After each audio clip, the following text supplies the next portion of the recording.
Okay, I think I got everything set up. Maybe a couple folks could get on the chat and let me know that everything sounds and looks okay. That would be helpful. And I'll get some graphics going here.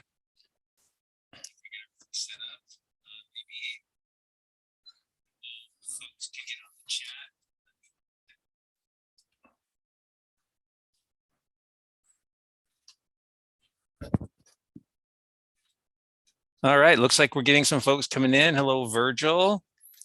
Hello in Queensland, Australia. Holy cow, high on my list of places to go. Paul, Gary, awesome. So we're getting some people in here. We'll give it about 5-6 minutes before we get started.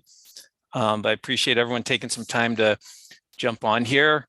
It's hard to gauge, outside of Hawaii, how much interest there is in this eruption beyond just utter volcano nerds like me.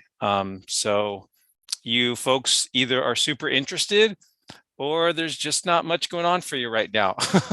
Hopefully you're interested though. I hope that you're interested in the stuff I have to share and looking at this really historic eruption, which has been pretty remarkable. And if I didn't have the end of the semester finals and such going on, I'd try to find some money and maybe fly out there and see what I can see. But hoping it'll still be active, or something might be going on in May when I take students there. So yeah, cool. More people jumping on. Cloudy and stormy Utah. Yeah, weather update here in southern Idaho is breezy. We have some southwest winds ahead of this cold front that's coming in. Our mountains to the north and central Idaho have been getting pounded. I have a buddy who works for the Sawtooth Avalanche Center, and they've been quite busy. A lot of snow falling up there, but we need it, so that's good. So hopefully we'll get a few inches here in Twin Falls. I'm one of those weird people that actually likes the snow. I think it's pretty. I like being out in it. Not all year, but for parts of the winter, that's fine with me. So let's see. Eastern Kentucky. Awesome. It's so fun to just do this and connect with people. I think this is just really a great format. From the Netherlands, holy cow. Bert, hello. Yeah, we're all nerds on some level, right? Everyone's a nerd about something: rocks, sports, politics, good books. We all have our passions in life. So I'm happy to share mine with you here, looking at some cool stuff going on in Hawaii. Visalia, California, greetings. A little bit of rain there. 'Tis the season. California gets rain in the late fall, winter, early spring, and then it's dry for the most part. I guess it depends on where you are. That's true of Southern California, by and large. Yeah, I appreciate you guys letting me know where you're from. Some of the names are familiar. People that have made comments before. So some are kind of new, and this is kind of growing to the point where, like it's harder. It's getting harder and harder to like keep up with all the comments. But I do try to reply on the videos. If you leave a comment or ask a question, I do try to get back to you. If somehow yours has been lost in the shuffle and you're still really interested in getting that question answered, feel free to follow up with an email or something, get my attention somehow, and let me know what your question was so I can answer it, because I do try to do that. We'll see how long that can go on for, but for now, it seems to be working pretty well. Central California, San Joaquin Valley. Yeah, my wife's grandma lived in San Jose for quite a while, and we would go out there and just love her yard and picking some of the produce off the trees, and it was just awesome. Truck driver heading through Missouri. Awesome. Thanks, Jerry. Thanks for what you do. Super fun. Yeah, a couple more minutes. We'll get started. Feel free to settle in. Hopefully you're in a nice, safe place, good climate, or you're indoors if it's nasty outside. Yeah, I'm just checking the weather outside here. Hello from Houston. Awesome. I lived in Texas, but I've not been to Houston. I lived in Fort Worth for a year and a half, something like that. Yeah, Houston, Texas. Coeur d'Alene, Idaho. Steve, awesome. I have been there. I have an aunt living there now. We were up there last year for Thanksgiving. She just moved there a few years ago. Beautiful area. Northern Idaho is a place I need to get to and explore and look at the geology a little bit more. Idaho's a weird state because we're so lengthy from north to south, and we don't have any good freeway systems to connect us. The highways are kind of squirrely. The weather can be bad, and so it's tricky to get from the southern part of the state to the northern part of the state. So we're a bit disconnected in that way, but could probably make a little more effort on my part. Gary in SoCal. Great. People are jumping on board. We'll get going here in a minute or two. I know your time is precious, and I appreciate you guys taking the time to join me today and seeing what I have to share with you and posing questions that might get me thinking about things. I've been diving into this Hawaiian eruption as best I can. Lots of other places I've kind of aggregated information from the USGS and some other information sites that I found. And so there's lots of places to go look for this stuff, but I appreciate you choosing me to kind of be your mecca for Mauna Loa information. I think if this was any other geologic event that I didn't feel I had a good handle on, I don't know if I would have done this, but having traveled extensively in Hawaii and knowing a lot about the volcano there, I felt pretty good about it. So great, more folks, SoCal, someone from Kauai, aloha, Buell, Idaho, just down the road, and Wisconsin, Robert, awesome. So my watch now reads 3 o'clock. So I'm just gonna get started. So hello and aloha. Since we're looking at Hawaii, it seems appropriate. My name's Shawn Willsey, geology professor at the College of Southern Idaho, author of a couple books on Idaho geology, and just someone who's super passionate about sharing Earth stories and getting geologic information to those who want to consume it, the general public, you. And I've been passionate about doing different forums of getting information to people over the years, from displays on the canyon rim here in Twin Falls to lectures to writing books, and now kind of diving into this YouTube world, which is pretty exciting and definitely a good way to reach out and reach a large group of people. Just a real quick, before we get started on the Hawaii stuff, for those of you that might be new, because I have picked up quite a few subscribers over the last few months. You might have noticed, if you've been with me for a while, that there's been a lot more videos I've been putting up maybe in the past, and the videos might feel like they're spreading out a little bit.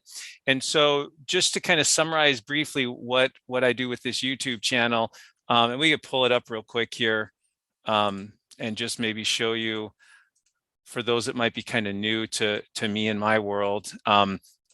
So yeah, we're doing a live stream right now, but I mainly do field-based videos. So you can see a couple of these here. 3 out of these 5 recent ones are field-based videos. I try to make these around 10 minutes or so. Sometimes if they involve multiple locations, like this Sinking Canyon Bluegill slide one, it might be a little bit longer. Or this one here in downtown Boise, but mainly I just try to find a place that has an interesting geologic story that I can distill down to 10 minutes or so, and then relay that to folks in an engaging and understandable way. That's sort of my goal with these. As time's gone on, that's sort of spread into a couple other forums as well. And so a good way to kind of navigate my site, if you go to playlists, you can kind of see them organized, hopefully in a better way. There's a few like kind of lecture-y presentations, like the Bonneville flood one, which has been quite popular. And there are some other ones there as well. The other one I've kind of gotten into lately are these mineral and rock identification series. So the mineral one is totally finished up. We covered some of the major mineral types and mineral groups just giving you some handy information that might help you identify minerals. And then most recently, I've launched into rock identification because I get so many questions about, hey, I've got this rock, what is it? And so I want to get, rather than me answering all those questions, which I could try to do, I'd rather put the knowledge in your head if I can, as best we can do that together by giving you some helpful tips and tools in terms of identifying rocks that you might have. So we're through most of the igneous rocks. I've got one more I'll try to get to this week or early next week, and then we'll shift gears into the sedimentary rocks. But you can see they're kind of organized by geographic location. There's some for national parks, so on and so forth. So just wanted to give folks a heads up that might be new as to what all this Shawn Willsey chaos is. So there's lots of geologic videos you can scroll through there. Any live streams I do will pop up here as well. So I've done 2 so far in Mauna Loa, and we'll do, I don't know how many we'll do here. Just for me, I just want to stick to like current events, geology and the news kind of things that I feel I have something I can share with some level of confidence. And so we'll just kind of see how that goes over time. So let's get to the volcano in Hawaii and what's going on there. So let me start with a nice photo here. This is, so the USGS has installed a webcam on the slopes of Mauna Kea. So we're on Mauna Kea, which is another big volcano. And we're looking to the south at the profile of Mauna Loa. The summit is up here off the screen to the right. We can see the main eruptive fissure here, fissure 3, which is still the most active fissure. If you didn't catch the other live streams, our eruption began at the summit caldera, and within about 6 hours, it had migrated down into the northeast rift zone, formed a couple of fissures, 2 of which fizzled out over a few hours or so. And then we've got fissure 3, which seems to be the most active vent for the lava to make its way to the surface. And then you'll see a little small one here just to the left of it. That's fissure 4, which is also helping to feed this other flow that's out here. But just a nice shot. This was yesterday around sunset, about 6:16 local time in Hawaii. Let me look at the date here. This is this morning, sorry. So this is 6:16 a.m. this morning, sunrise in Hawaii. And you can see the lava flows that have kind of streamed down from the summit here.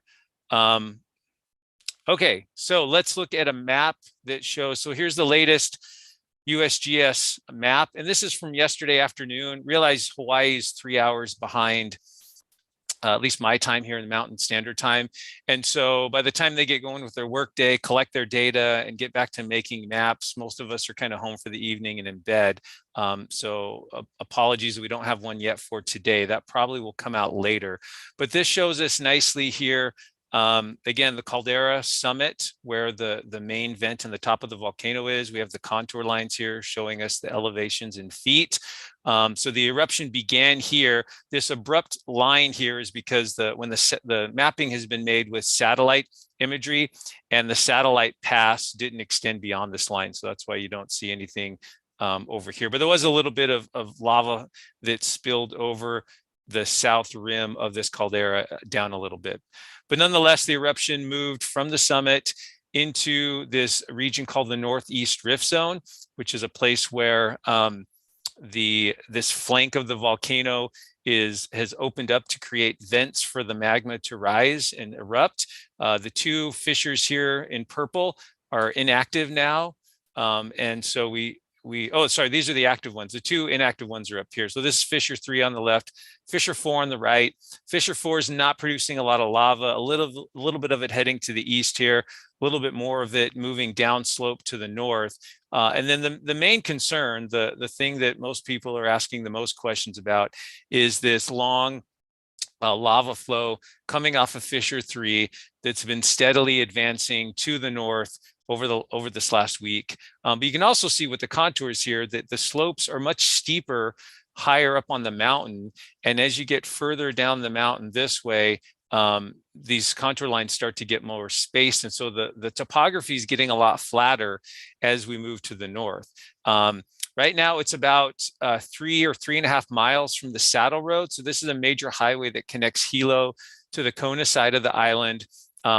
I think there's something like, thousands of vehicles a day would typically use this on any given day on average. And so this is a bit of an infrastructure challenge in terms of if this flow makes its way to the saddle road and covers it, what that will mean for the island. Because if we zoom kind of out big picture and look at the roads on the Big Island, here's the saddle road coming through here.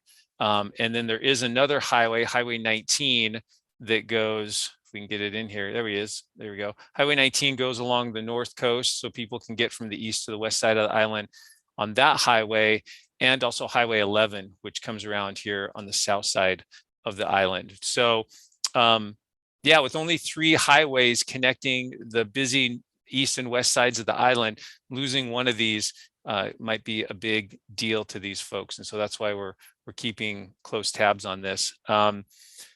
But right now the road's still open to traffic. There's people heading out there in the evening to watch the glow. I guess there's quite the traffic jam of cars heading up there. And these are mainly lava flows. Let me show you a video of, get this out of the way. Let me move this over here. Of, yeah, this is an overflight from helicopter pilot Andrew Hara.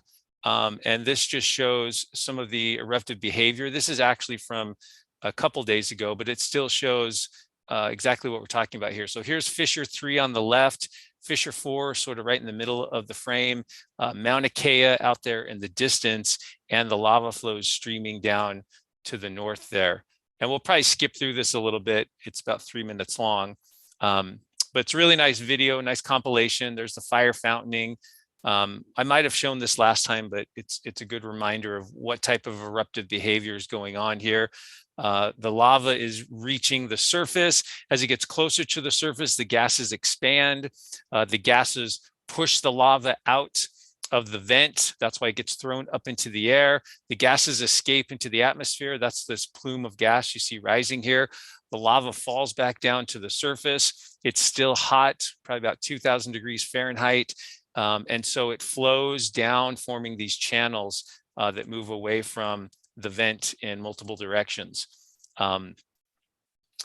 Initially, it's quite hot, and so it's very fluid and moves faster. This is high up on the volcano at probably about 10,000 feet, so it can travel with some velocity. As we get a little further into the video, here's a good spot here. This is actually the leading edge of one of those flows. So this is maybe a mile or 2 down the slope, but this is what we call an lava flow. Notice the contrast between the fluid behavior of what we call pahoehoe flows and these thicker, stickier, slower flows. They're rubbly on top and bottom, and they kind of advance like a tank tread. They sort of just move forward, but then they roll over the top of themselves. But they can be, 10 to 20 feet tall at their leading edge, these flows. And so they're quite slow is the main thing. They're slower because they're running over themselves and they become more viscous. View again back at the vent up at the top here. Just great shots here. Appreciate all the people out there that are providing this footage so we can enjoy it. Again, this was Andrew Hara with Paradise Helicopters, giving credit where credit's due. Great view there, looking back up to Fissure 3. The flows extending out from Fissure 3. So we're kind of panning now towards the north. We should see Fissure 4 here in a second. Here's just, there's lava in the subsurface, so we're seeing some degassing coming out. So the lava is moving underground, some of it, and then it's popping up down here at Fissure 4, which is feeding this smaller lava flow here. The main lava flow heading to the north in the Saddle Road is this one. These two are much smaller players, not extending nearly as far as this bigger one here in the middle ground. It's probably Kohala out there in the distance, and then Mauna Loa starting to emerge here just on the right. Yeah, but right here, pause it right here, you can see the leading edge of these things sort of starting to stagnate and slow. So the lava is quicker at the back end coming out of the vent than it is at the front end. And that's why it tends to pile up at the front end, and it can sometimes go in different directions. And that's why topography is a good guide for where the lava is going to go, but it's not perfect. So these are just some still shots.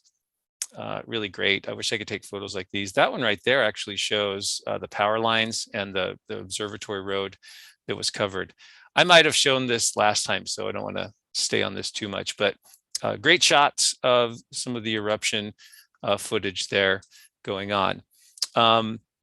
Okay, so let's go to, let's go here. This is actually good here. Let's look at, this is actually that same view of the USGS webcam from Mauna Kea looking towards Mauna Loa, but this is going to be a time lapse. So basically it's taking a photo, I believe, every hour or so. So this is starting yesterday at 5:46 p.m. So local time. So this was yesterday evening, and then this will run through the evening until this morning. But it'll kind of let you see the lava progressing. Again, I'll pause it real quick. Whoops, what do we do there? Get rid of the comments. Well, I'm not sure what I did there. Let's go back. Anyway, we can see the lava just sort of, I think it's on a loop. So the lava kind of progressing down. The main channel here to the right is the one that's heading for the Saddle Road. The smaller one there on the left is the one coming out of Fissure 4. Or that might be actually the one coming around the backside of Fissure 4. Maybe this little one here is Fissure 4. But nonetheless, you can see the main flow. And you can see this kind of pulsating too, right? You'll see like times when there's this brighter orange coming down.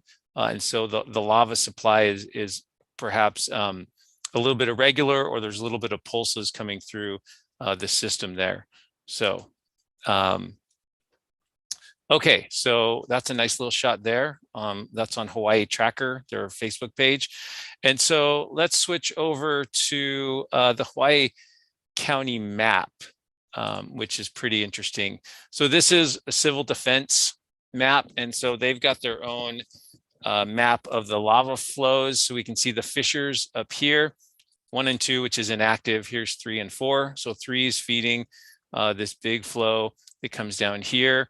And then the dots here correspond to just different periods of time where the flow fronts were. So there's some of these flows have actually made it to here. Some of these have actually made it to here. But the main one that they're focusing on, because it's going to probably intersect the road first, is this flow here. So they've got, at least this is updated as of like last night, 8:41 Hawaii time. But what I want to show here is, again, the topography. So we can see the contour lines here, very steep. So this lava was moving much more quickly initially. And as we kind of look ahead, if you can see those contour lines, and I'll switch maps here in a second so you can see it better, they become more spread out. It's also crossed into the Pohakulua training area. So this is a military, I guess you could call it a base, but they do exercises and training in this area. And it took out a fence here, but there's no facilities in the way. Most of their infrastructure's off here to the west there, but it's crossed their property, this little corner here. Probably might pop out again onto the forest reserve and then head this way. And we can switch this over to, no, that's not right. What do I want to do here? Yeah, base maps. We can switch this over to a topographic map that kind of shows things in more detail. Let's go to this one down here at the bottom. This one's pretty nice. Yeah, that one's pretty good. So we can see where the flow is now. And again, the thing to kind of focus on here is how wide and spread out these contour lines are. So as it heads towards the Saddle Road, which is right here, notice, and the actual saddle between, you know, where the hill, it drops down towards the Kona side and drops down towards the Hilo side is right there. As you see these contour lines, you can see that the lava flows are heading into topography that's pretty flat. And so it's going to take a lot longer or a lot more lava sustained over a period of time to make its way, you know, across this flat area, several miles, 3 miles or so, and get to the road. And so again, the best estimates are maybe 2 days if it really gets going, but probably looking at more than that in terms of time-wise. I think there was another map, and then maybe I'll show you the aerial image that might be helpful as well. Let's see if we can find a better one than that. So many maps to choose from. I think the one, maybe that is the one I want. Let's try that one. Yeah, that's pretty good. So there you can see the flow coming off the Northeast Rift Zone, heading into this flat area, and then the saddle area there as well. Okay, let's go to a different map now that's been put together by a gentleman named Kit Tincher. Let me find where that's at. Well, first, let's go to the USGS map. I think we looked at this one already. Let's go to Kit's map then. So this one's pretty interesting here. He's actually done a great job with this. He's got the caldera. You can see the topographic overlay with the contour lines. He's got time on here in terms of date. So on November 28th in the morning, the lava was here erupting from these fissures. Excuse me. Eventually it moved into fissure 3 and fissure 4. And then what he has on here, and I think I showed this last time as well, but this is updated, is we're also looking at what the USGS is calling these inundation zones. Basically, think of them like flood areas, basically flood areas for lava, where the lava that's in this region will ultimately go given, a sustained flow of lava. And so what's interesting is this lava flow, the leading edge here, has been in the Mauna inundation zone, which, again, if this thing goes for some considerable period of time, would take it eventually, and this would be, probably weeks down the road, if not maybe longer, down towards downtown Hilo and Hilo Bay, which is obviously, worst case scenario. But what's interesting is the lava flow currently, so he's got this as of 6:30 this morning, December 1st, the leading edge of the lava flow actually has it pretty close to this blue line here, this boundary between the Mauna inundation zone and the Puako inundation zone, which would take the lava off to the northwest or west over here. Pretty interesting. But right now it seems to be largely following the 1935 flow. And if we follow this pink flow down towards the saddle, we can see that it reached the saddle and then it turned to the east and then petered out somewhere in here. You can also see again how widely spaced out these contour lines are here. And so, again, this is the best case scenario, right? If we want a lava flow, if we want this volcanic eruption to not impact much of society and infrastructure, this is a good place to dump a bunch of lava in Hawaii and not have it really affect people in any adverse and significant way. So it's kind of close to this divide here. Again, these lava flows don't perfectly follow topography. They can actually kind of pile up at their leading edge and build up and overtop small topographic barriers. Now, it's not going to go over like a 200-foot hill or something like that. It's not going to start crawling up the slopes to Mauna Kea, but small, subtle topographic variations, it can actually move over those depending on exactly the eruptive dynamics and what's going on. Let's see, anything else I want to point out on this map? Yeah, Kit Tincher. So that's the gentleman that's put this together. Yeah, as you can see, it's slowing down, right? So like the 29th of November at noon, it was here, but where was it at noon the day earlier, the 28th? Well, it was way up here, right? So it actually traveled this distance in 24 hours from the 28th to the 29th, but then from the 29th to the 30th, it's only managed to go this distance. And so it's actually slowed down quite a bit. I do have some numbers here, the numbers that USGS has put out, that the flows were going yesterday about 0.08 miles per hour. So not even a tenth of a mile per hour. If that doesn't make much sense to you, that's about 130 meters per hour. So it's pretty slow, right? It's a football field or so of distance traveled every hour. And since that time, so that was yesterday, since that time, it's slowed down to about 0.02 miles per hour, or more like 24 meters per hour. So now it's only moving, not even 100 feet in an hour. So it's slowed down considerably because it's going into this low relief, somewhat flattish area. But these flows are now starting to inflate. So as these flows come down, they're slowing down and the upper skin of the lava cools and crystallizes, but it's somewhat flexible. So as lava injects into it, it can blow up like a balloon and make these flows taller than they might be otherwise. And this is again where it gets tricky because they can inflate to the point where they're taller than the thing that the topographic obstruction that actually stopped them. And then if they break out of that inflated sequence, they can actually overtop some of those small topographic barriers. So yeah, here's our fun map here. Realize too, just it's good to point out also that, and we'll come back to this here in a minute, but right now it looks like all the available evidence and data suggests that the eruption is kind of is fixed or stuck, if you will, at Fissure 3 and Fissure 4. We're not seeing any evidence that the eruption is going to move down lower into the Northeast Rift Zone. And that's an important point to make, because if the eruption were to move further down the Northeast Rift Zone to a lower elevation, just look at what some of these other historic eruptions have done. So by erupting further down the rift zone, say like here, look at the 1984 shown in blue here eruption. It, instead of going north and then having to turn like the current eruption is, these eruptions can have more of a direct line directly from the vent straight to the northeast, down slightly steeper slopes and heading for Hilo. And so if we did have an eruption breakout lower in the Northeast Rift Zone, that would be much more of a concern than what we have currently. So again, best case scenario is things stay kind of where they are. People get a great show of lava. Maybe we lose the road for a while. That would be a bummer.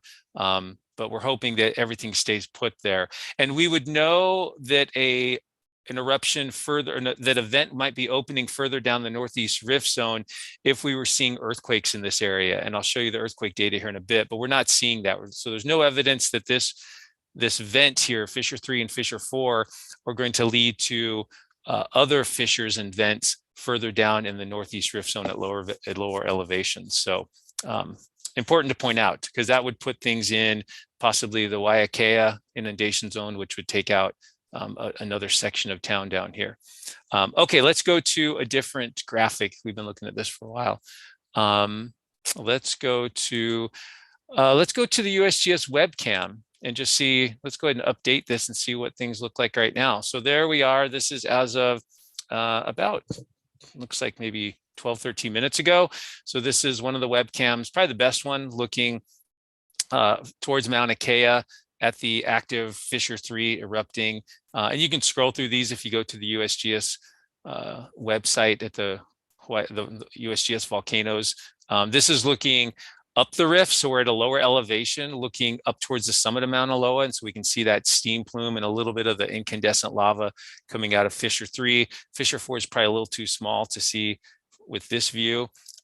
This is looking higher up on the rift zone, looking down, and you don't actually, because of the line of sights there, there's no activity further up the mountain. It's all further down the slope, but we can't quite see the lava from here because we're looking down that way. Yeah, and none of these are that instructive. This one's pretty nice here. So now we're at Mauna Kea, looking across Mauna Kea. That same view I showed you at the beginning, there's that little cinder cone in the foreground. And during the daytime, during the night, of course, this would all be glowing incandescent. And so there is lava right here in what looks like black rock, but this stuff during the day is going to look more silvery or black, but at night this stuff would be glowing orange. And we can see the gas plume coming out for Fissure 3, and it looks like Fissure 4 is right there next to it, the little guy. Another view, these are actually the same views, these two webcams, just one zoomed in. So you can see that same cinder cone here zoomed in so we can see things a little bit closer. And there's that same cinder cone here. And there's the plume in the distance. So this is kind of the wide view and then kind of the zoomed in view. Up at the caldera, nothing's going on. These lavas are cooling and crystallizing slowly. It'll probably take, some period of time for them to be, ambient temperature with the rest of the surroundings. It could take days or possibly weeks there. So that's some of the webcam footage. The USGS also has some photos in here. I think we've seen some of these. Yeah, there's the leading edge of these lava flows. Best time to take photos of lava is definitely at night or dusk or dawn. Another one of the lava flow, there's Mauna Kea there. So some of the flows coming down the slopes. Fissure 3, lava flows, Mauna Kea. This video is kind of grainy and not as good as the one I showed before, so I'm going to skip that. Helicopter fissures. This is all lava here too in the foreground, this kind of black silvery stuff, even though it's not glowing red. You would definitely be aware if you tried to get close to this, because you'd feel the heat radiating out from it. Another view there, that's probably the weather station. Yeah, the White Dome and other buildings of the Mauna Loa Observatory. Yep, so that's the weather station up on Mauna Loa there. Yeah, so they've got some nice photos here. That's a great shot there. So you can check those out. And what I want to do is look now at a couple of, where are my photos at? A couple of other bits of information and data that the USGS has put out. Well, I wonder if I closed it. I'll open it up here. So this kind of crazy psychedelic looking image is a satellite image. So we can see the saddle road here, Mauna Kea's flank. This is the summit caldera of Mauna Loa. Unfortunately, the satellite image pass didn't collect data over on this side, but still what we can see here, this is actually, I think a day or two's worth of information, but this is what's called an interferogram. And so what this is basically is a satellite imagery that measures ground deformation. So how much the ground is either moving upwards or downwards. And it does it by sort of sending a signal down to the ground, timing the way the time it takes for the signal to get back to the satellite. That gives it a distance, and then it does it again later. So as the satellite comes around for another pass, it does it again. And so if there's any change in that distance, that means the ground is moving up or down. So this is detecting vertical change. And these are kind of trippy. I had to do a little bit of research to figure these out. But basically, this color change pattern you see here indicates either the upward or downward movement. And it's really all about these colors. So if you get a blue, yellow, purple movement, then that means things are moving up. So notice here we have blue, yellow, purple. And over here, look at the patterns a little bit different. It's blue, purple, yellow.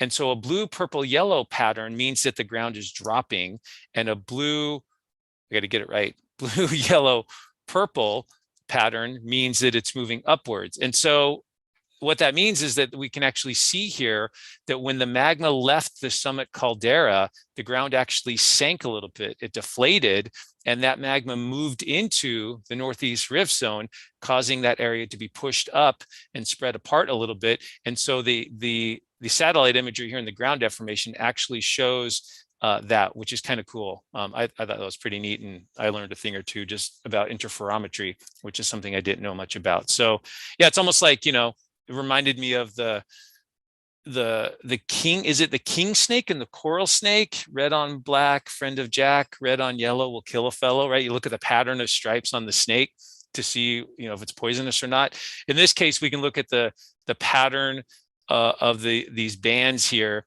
to let us know if the ground is moving up or down. And in this case, we were able to document the movement of the magma and the movement of the surface from the caldera where the magma initially rose into the northeast rift zone as it moved into this area over here. So kind of cool.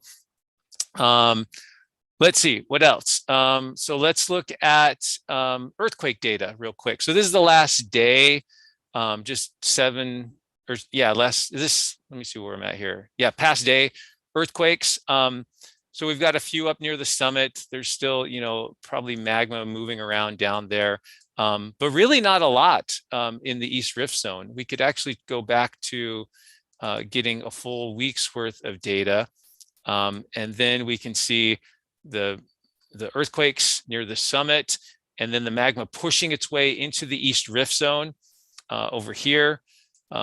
Some scattered stuff here. Not sure what this represents because this is not along these rift zones, a little bit more over here, but these could actually be coming in at a bit of an angle.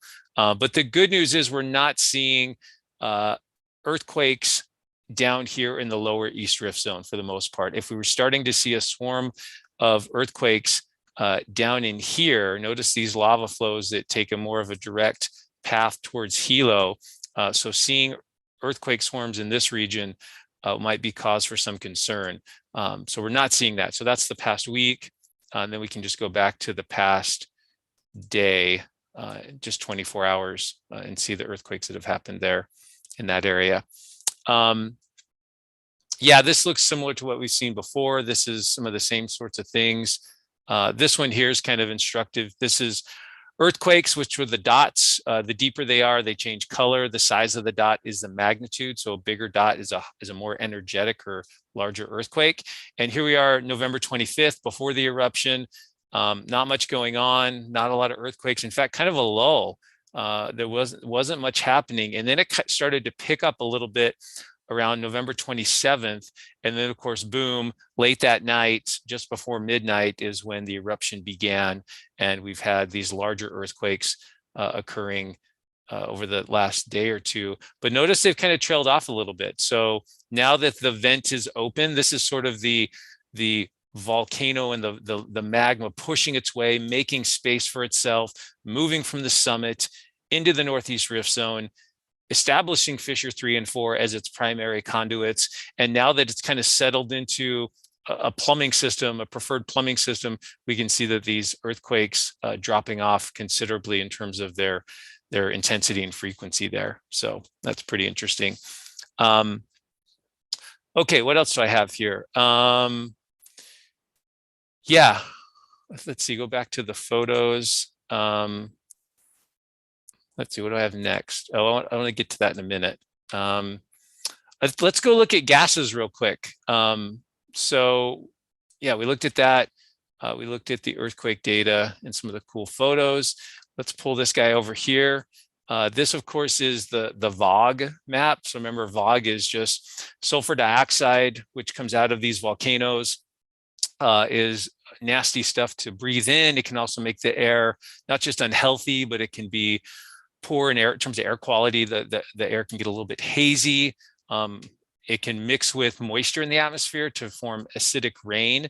And so this little loop here is taking into account Kilauea and Mauna Loa here on the Big Island, the sulfur dioxide that they're emitting, and then the current and future wind pattern and weather patterns of the Big Island, and sort of where that SO2 is going to go. So we can kind of forecast so it looks like the south and west sides of the Big Island are going to be hit the worst. If you watched my last update a few days ago, the winds were coming out of the south. And so we were getting a lot of that VOG blown, not just to the north, but it was actually headed towards Maui and some of the other islands as well.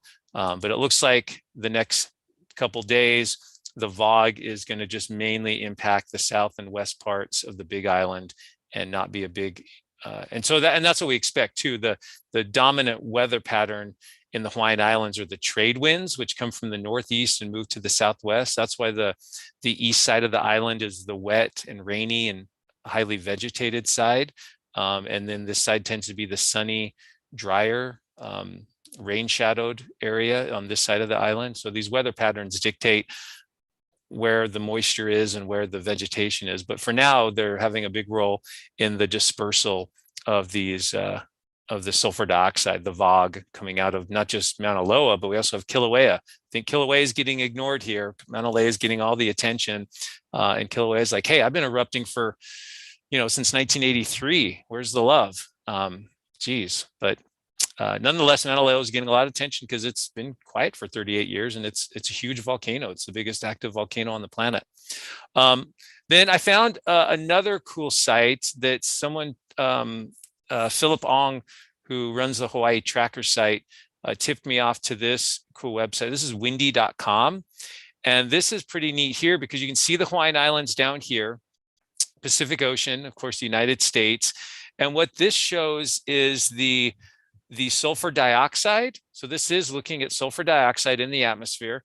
And this is higher up in the atmosphere, but where the winds are taking it. So yeah, down here at Hawaii, we've got trade winds blowing the stuff to the south, but some of that stuff's actually being transported over into northwest Mexico, into southern New Mexico, into the Panhandle and northern Texas, and into the Plain States here. And so we can kind of let this run forward over time. So this is now taking into account like the wind forecast and where this plume will kind of get dispersed. If you live in any of these areas, this is not cause for alarm. This does not mean you should, hunker down inside or anything. But I think it's kind of interesting to see how widespread this SO2 from Hawaii can be dispersed over such a big geographic area.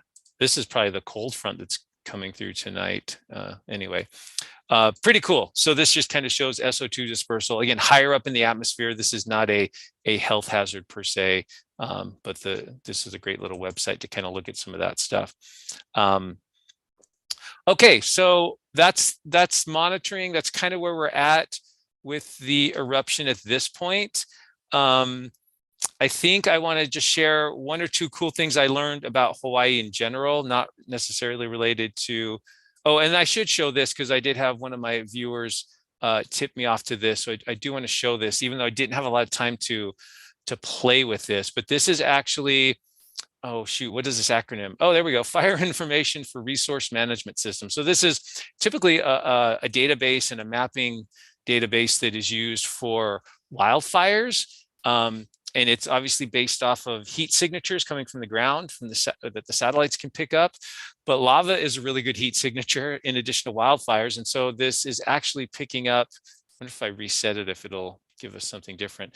Yeah, it's actually picking up roughly the pattern of lava being extruded on the Big Island. So I thought that was kind of fun. It also shows the little lava lake over here at Kilauea. And again, this isn't perfect. This is going to pick up, this is not picking up the active flows. It's actually also showing us the caldera, which was filled with lava back on Monday and Tuesday, but now is cooling and crystallizing, but it's still hot enough that that it registers on whatever, however they collect data here. It's also kind of pixelated a little bit. So it's not a perfect, you know, you wouldn't want to map the lava flow based on this, but it is pretty cool that it can pick it up and detect it to some degree. So yeah, so this is a cool way to also kind of keep track and monitor the volcano as well. So, and if you go to time-based, yeah, time-based, oh, this is actually pretty cool. So now it's showing the red there and the orange is actually where in the last hour or so, if I'm reading this correctly, where the active lava has pushed into new regions. So we can see the flow front down here. That's probably Fissure 3. That might be Fissure 4 right there. I'd have to check that. But then these yellow and white ones, they haven't been active for some time. So yeah, pretty cool. Very cool little, it's wonderful. There's so many tools and ways you can kind of look at this stuff. So, so here's something new I learned. So that kind of ends my assessment of the Mauna Loa. But in reading the new Roadside Geology of Hawaii book, I learned something that I, even having been in Hawaii, 6 times now, and having thought I studied the geology pretty well there, I had no idea. So this is a map I put together with pins for all the volcanic islands, at least that far up the chain, right? So I didn't go all the way to Oahu, but for Molokai, Maui, Lanai, this island, Kahu'olawe, and the Big Island. So the pins are where we have volcanoes. And of course, you guys have learned that the volcanoes are older here to the north west, and they get younger as you go to the southeast. Of course, we have Mauna Loa and Kilauea. And then the newest volcano of the bunch, the little toddler that'll one time make his big appearance above sea level and possibly dominate the landscape, used to be called Loihi.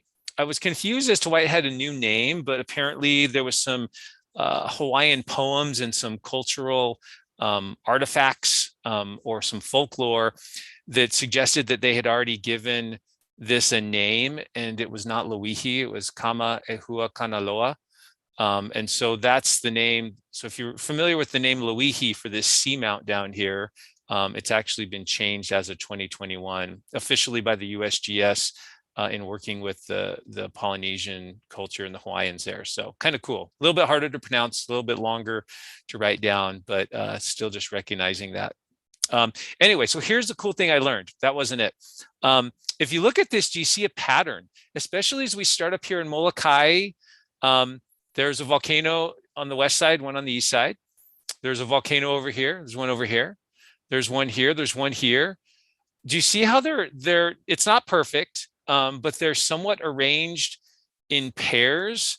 And there's actually a trend. There's actually 2 trends of volcanoes here. And so this has been mapped out and recognized by geologists as the Loa trend, because it includes Mauna Loa, the biggest volcano of this trend. And then there's another trend here, and it's not a perfect line, but it is a pretty nice, they're pretty parallel to each other, called the Kea trend from Mauna Kea. And so I was unaware of this, that, you know, I'd never really looked spatially at the distribution of volcanoes on these islands and really thought about how they line up, but someone has, obviously. And what's further interesting about this is we actually have sampled the rocks, the volcanic rocks that have erupted from these, and some of these are still above water. A couple of these are below water. In case of Mahukona, it is actually partially collapsed into off the island there, so it's underwater. This is the one that's growing. But the point here is that, yeah, that there's slight chemical differences between the two trends, and I can't remember which one's got more than the other. But the point is that there's a little bit of a difference in a lead isotope. So these are not chemically the exact same. They're mostly the same, but there are some notable and differences in the chemical signatures that can actually be measured and plotted out and traced a little bit. And so there's speculation on exactly what that means. Why do we have one hotspot, but we really, in detail, as you look at it here, it looks like we have two trends. And we talked about last time that Mauna Loa and Kilauea don't seem to be connected in terms of their plumbing systems. And these two distinct trends would actually somewhat point to that as well.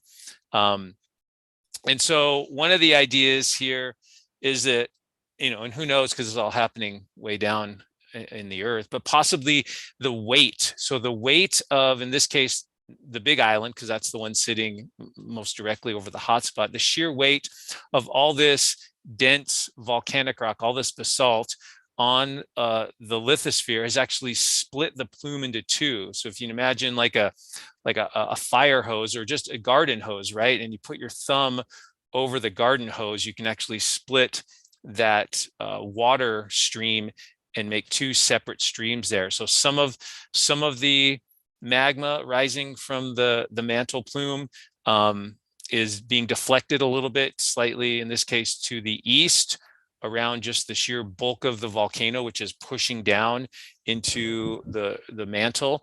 And then the rest of the plume material is coming around here to the west side.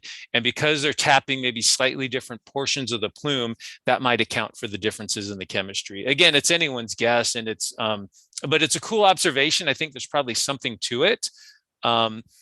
It does not continue well. If you go over to Oahu and Kauai, I think it breaks down a little bit. So I'm not saying you can follow this trend all the way up the Hawaii Emperor Seamount chain, all the way up to, like, you know, the far reaches of Russia and Alaska.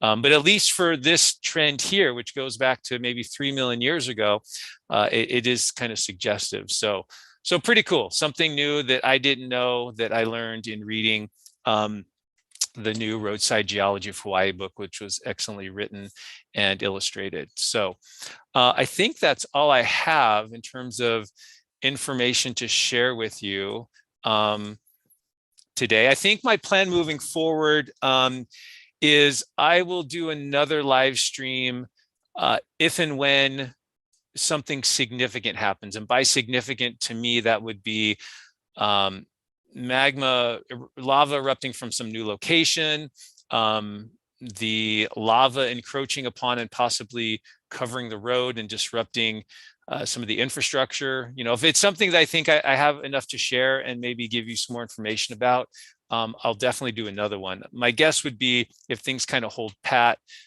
probably not doing anything until maybe Monday, but we'll just see where it goes. If it becomes exciting, if the whole thing stalls and dies, that will kind of kill it for everyone, but we'll see how it goes. Anyway, let me go back through and see if there were any pressing questions that came out in the little chat here. Let's see, question about actual eruption from the magma chamber. What pushes the magma to the surface? Oh, great question. So what drives magma to the surface is the heat. So hot rocks, just like hot air, expand and rise. So it's a density issue. So that the heat of the magma as it relates to the surrounding rock, the magma is hotter and more buoyant and less dense than the rock that surrounds it. So it will tend to move up, just like a hot air balloon, because it's filled with helium, will rise through our atmosphere because the air around it is more dense. As that magma gets closer to the surface, though, what happens is the gases that are trapped in the magma start to expand because there's less pressure on them. So that's what really triggers the eruption is magma. Magma will rise through the Earth's crust and mantle, and that can be a long journey, totally driven by its density and its heat. But as it gets closer to the surface, what triggers it into an eruptive phase will be how much gases it has trapped and the expansion of those gases. That's what will actually push it to the surface and cause an eruption. Hopefully I answered that well. That was a really good question, really fundamental one. From Rick, do eruptions like these change the weather pattern very much? So locally, we talked about this a little bit. Locally, yes, if you live on the Big Island of Hawaii and you have two volcanoes that are pumping all that sulfur dioxide into the atmosphere, depending on the wind patterns, you can get obviously poor air quality, changes in the chemistry of the air you're breathing, which is an issue. But if it rains, if we add moisture to that, then we can end up with rain that is slightly acidic, and that can cause some changes as well.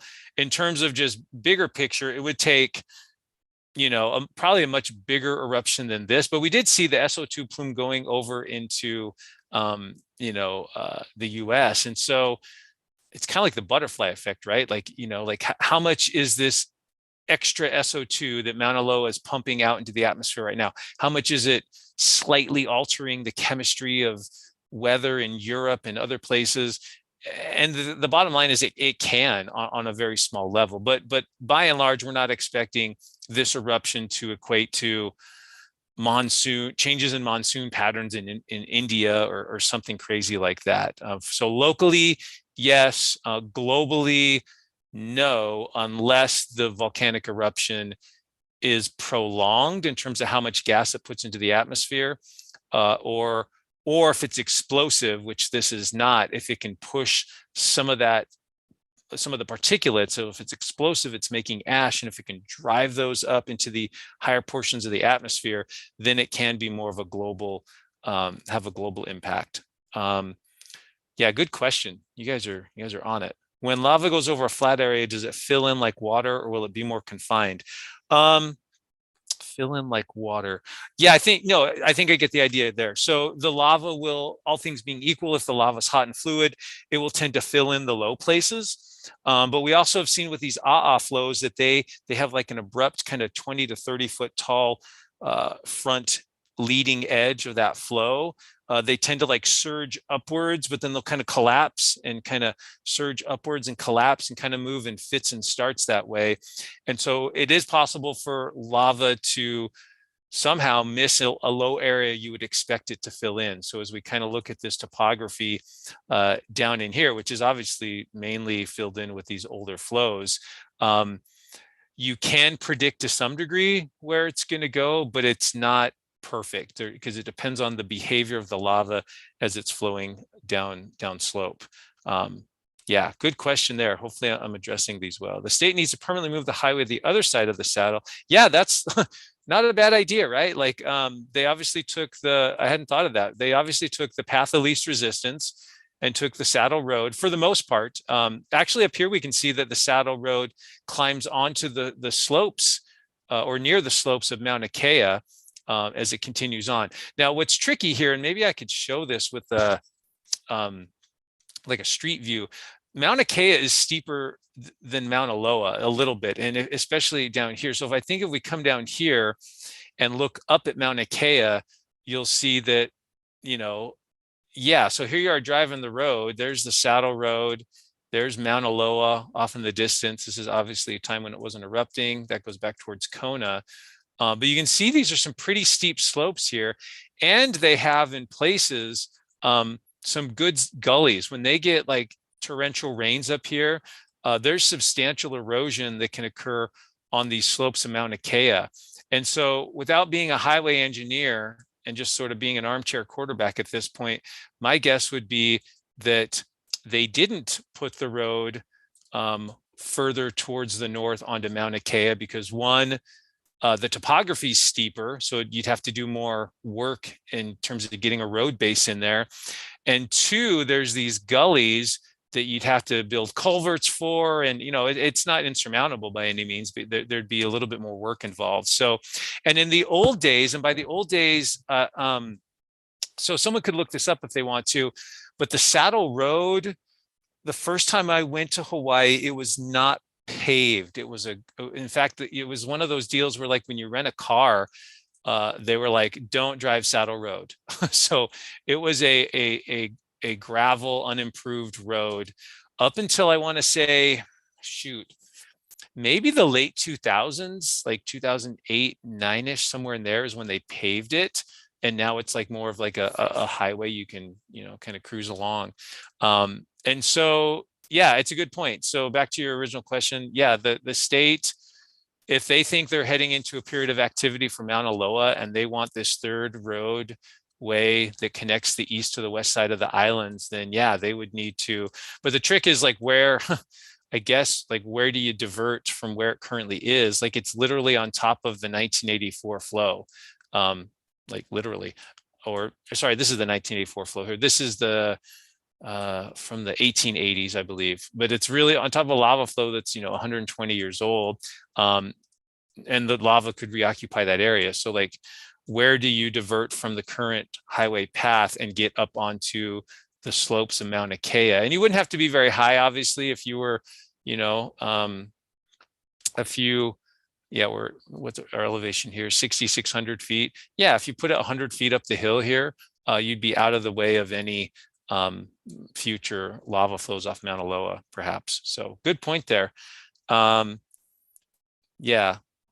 Yeah, maybe some people answered the thing. I'm just kind of scrolling through and seeing them one at a time. Yeah, let's see. And yeah, you guys are answering your own questions. What's likelihood of an erosion that would be comparable to an eruption that would be comparable? Paul, I'm not quite sure I get that because you're using the word erosion and eruption. Comparable to the largest eruptions of the past. Not sure I get that one, sorry.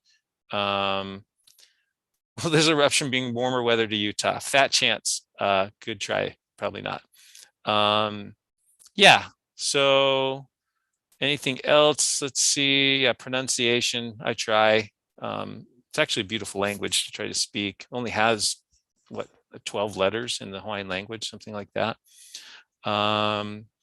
What is the distance between the two trends? Oh, good question. Well, we can do that real quick here. We're on Google Earth. And so more or less, the distance would be measuring between Hualalai and Mauna Kea. So if we go to the tools thing here, maybe some of you don't know this on Google Earth. Here's a fun little tip. You go to tools, you go to the ruler, and Hualalai is basically here. Mauna Kea is right there. It's about 25 miles. So the distance, at least between the trends, is about 25 miles. So there you go. We did a little on the fly measurement on Google Earth. Very exciting. How much magma has this eruption put out? Great question. We haven't got anything from the USGS yet in terms of volume. Is this a small eruption compared to the last Mauna Loa eruption in the first few days? I think it's comparable. Everything I've read is that this eruption very closely has mimicked the behavior and the volume so far of the 1984 eruption. It started at the summit, it moved into the Northeast Rift Zone, then it moved a little bit further down the Northeast Rift Zone. The question is going to be, is it going to serve with the 1984 eruption? Because the 1984 eruption started just like this one, but it did end up going further down the Northeast Rift Zone, erupting from vents down here and sending these lava flows out this way that got to within a couple miles of Hilo. Until finally and thankfully it kind of fizzled out. So I think the volumes are comparable to what we've seen. There is a big difference between Mauna Loa eruptions and Kilauea eruptions. Mauna Loa eruptions tend to be large volume eruptions. They pump out a ton of lava, but do so in a pretty quick period of time. From start to finish, it's a few weeks at the most. Kilauea can pump out smaller volumes of lava, but it does so over years, decades. And so it doesn't pump out a lot of lava, but it sustains it for a long period of time. And we saw that with all the eruption at Pu'uo'o down in the East Rift Zone. These flows are all from, oh boy, well, I think 80s to mid 2000s. So it was just constantly dribbling lava off of its flanks for several decades, 30 years, something in that ballpark. Yeah, good question. Hopefully I tackled that one okay. Let's see, has the US, yeah, nothing from the USGS on volume flow data. It's a tricky thing to get, and then it kind of changes. So even if I'm sure they're working on it, I'm sure we'll get something in the next couple of days. But it waxes and wanes a little bit, right? The lava effusion rate, the supply of lava being pumped to the surface is not constant. It can come and go in pulses. And so we haven't got that yet. But that will be a critical piece of information along with, looking at the topography moving forward. Do each of the pairs have about the same age as each other? If so, can we go in search of the newest seamount partner? Oh, that's a fun question. Yeah, the whole Loa and Kea trends is kind of a new thing to me. So what the question was, ages, yeah. Kinda, I mean, Mauna Loa is active and Kilauea is active. So they're erupting right now, and they've erupted in the recent past. Hualalai and Mauna Kea are both considered dormant volcanoes. They're in the sort of the same phase of progression. These, as you probably know, these volcanoes start out as underwater seamounts. They erupt beneath the water. The stuff that they erupt tends to get fragmented by the water because it's cooling so quickly. They eventually build up to above land where they can form these lava flows. They form these beautiful big shield volcanoes like Mauna Loa and Kilauea, which is developing. But then eventually they start to move off the hotspot. They're not as connected to the magma supply, and they sort of end that phase of their existence by erupting lots of slightly stickier magmas, what we call alkalic magmas, and forming cinder cones. So if we come up here to Mauna Kea, you can see all these beautiful cone-shaped vents. There's literally a couple hundred maybe of these things, kind of like acne, if you will. They're just the little pimples on the volcano. You can actually also see the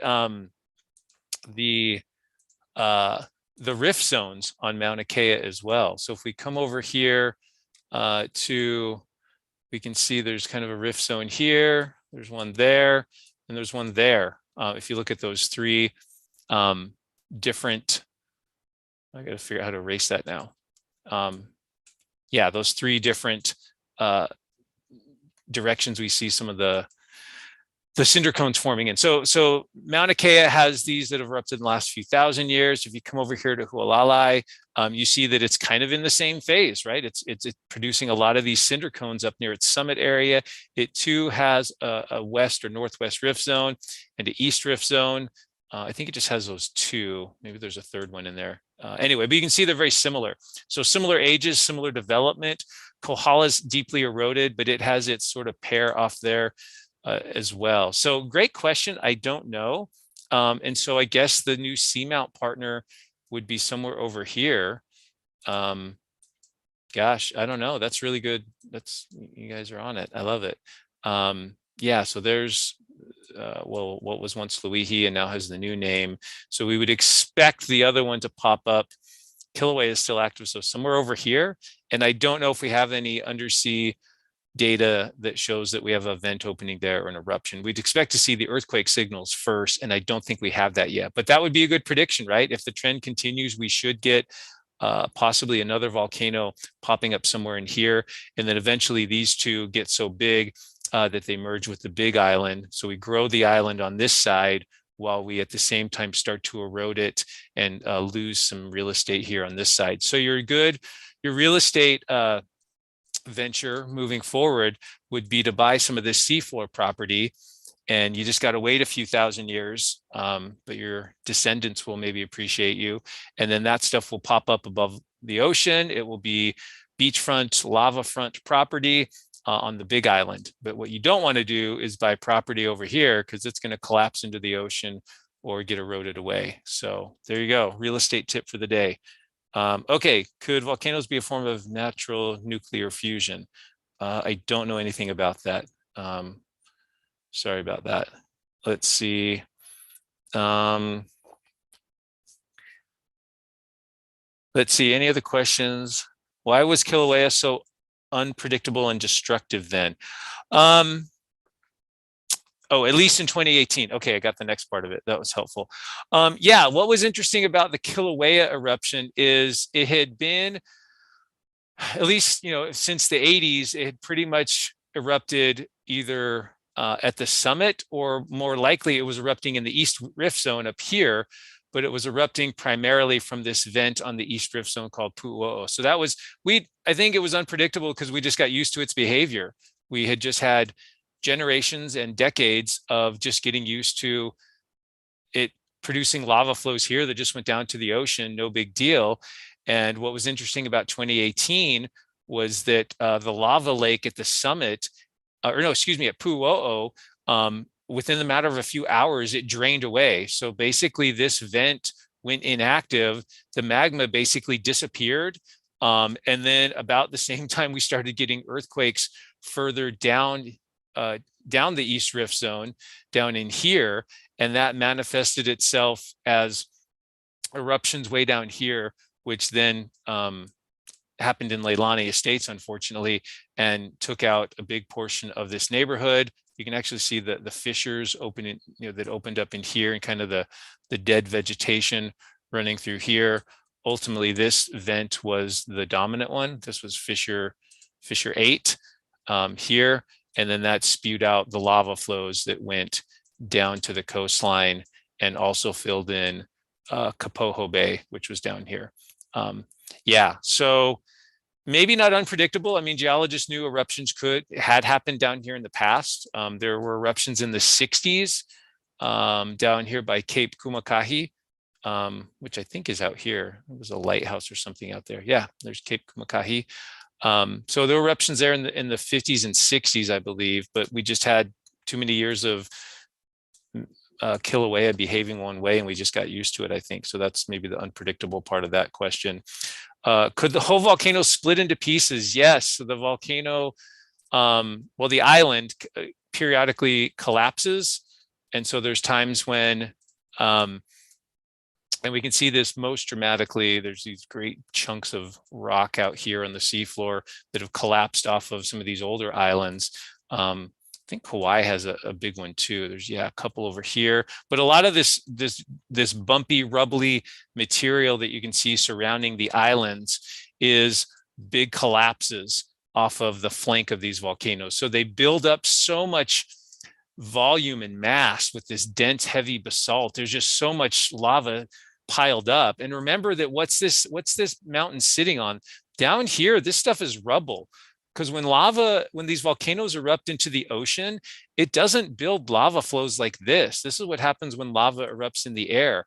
What's happening down here is fragmented, it's quenched by the water, it's breaking into pieces. And so the point is that these islands, all of them, sit on a base of incredibly loose and unstable material. And as you build up more mass on top, it's like, a deck of cards and you're adding weight plates to it or something like that. And so the whole situation becomes unstable. And then we see these large flank collapses off the sides of the volcano. There's a great one here. This is the one that happened off the northeast side of Kohala that formed this big debris fan out here. Yeah, so great question. Hopefully that was what you meant by that. Let's see. Is the chain slowing down? Is that why the Big Island is getting to be the biggest of the chain? No, these islands were bigger once upon a time. Yeah, so I wish I had like some sort of way to recreate that. But basically, the Big Island is the biggest because it's sitting partially over the hotspot. It is erupting lava. It is adding real estate to its margins, like the 2018 eruption down here in the lower East Rift Zone. And so the Big Island will get bigger with each eruption that makes its way to the ocean. At the same time, so then eventually it moves off of the hotspot, right? So let's go up to these older islands. Well, what's happening on these islands? Well, these islands here, like Oahu, are extensively eroded. We know we get a lot of rain in Hawaii. They're some of the rainiest places on the planet. So all that rain causes substantial erosion. We have big surf. So we have the big waves that come in from the ocean that pound the coastline. That's eroding it and making it smaller. So really three things are making these islands smaller over time. One is the rain and the erosion by falling water. Two is the ocean and the surf pounding the coastlines. And then three, this is just as important, if not maybe more so, is that when you take the islands and move them off of the hotspot, off of the heat source, remember when you're above this heat source, you're thermally buoyant. That's partially causing the ground to rise. That's essentially why do we have a 13,000-foot mountain? Actually, two of them on the Big Island, Mauna Kea and Mauna Loa, are taller than any mountain in Idaho and probably any mountain in your state, unless you're in Alaska, California, or Colorado, right? Or Washington, sorry, Rainier. But the point is that as these islands move off of the hotspot, they thermally, they lose a lot of their heat, so they start to subside. Basically, they're sinking back down into the ocean. And so that reduces their size over time. I believe these were all merged, or at least partially merged at one point. You can kind of see that there. Yeah, great question. Hopefully I answered that. So the Big Island is just the biggest because it will be the biggest for a while, but eventually, even with the seamounts erupting here, there'll be enough erosion here. Eventually, this island or most of this island will move off the hotspot. And at that point, it'll start to look like some of these other islands in the chain where it starts to get eroded. Anyway, very cool. Good question, Lori. Thank you. Yeah, geology real estate market, playing the long game. Yeah, geologically long game. That's the way it goes. Cool. I think I caught up to everything. Yeah, Brian, you're welcome. Yeah, tallest in the world, for sure. This is the biggest volcano on the planet. We measure volcanoes from sea level up, so we call Mount Everest the Earth's tallest mountain, which is nice for Mount Everest. But if we really measure a mountain by its base to its summit, this is Mauna Loa and Mauna Kea are the biggest mountains on the planet. The sheer weight of this thing is actually depressing the Earth's crust. So if you could take out the weight a bit and that sort of thing, this thing's just huge. I think you could fit well, by volume, you could fit probably hundreds of Mount Everest in there. And even by height, I think this thing would be 2 or 3 times as tall. I think Ivana answered that nicely in the last chat. So there you go. Sweet. That's about an hour. That feels pretty good. I still have about 200 of you here. So that's great. I appreciate everyone for jumping on and joining me today. Hopefully things went well and was presented in a logical fashion. Sometimes it feels like I'm a little bit all over the place looking at all these screens and trying to have your brain work at the same time. I'll get this put up on YouTube for anyone that might have missed it.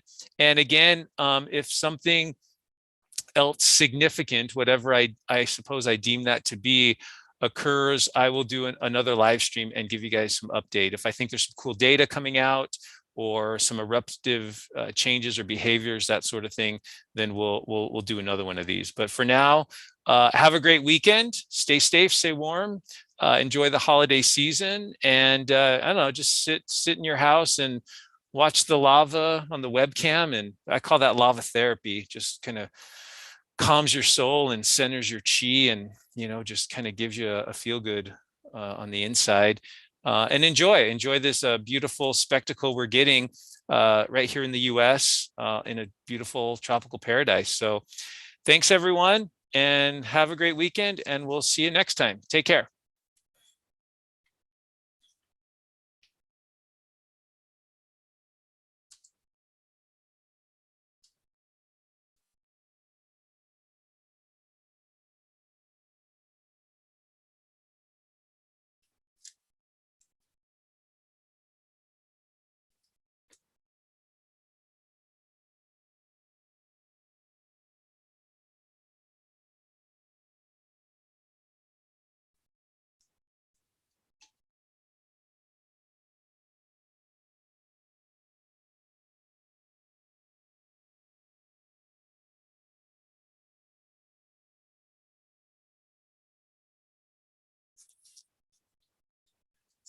next time. Take care.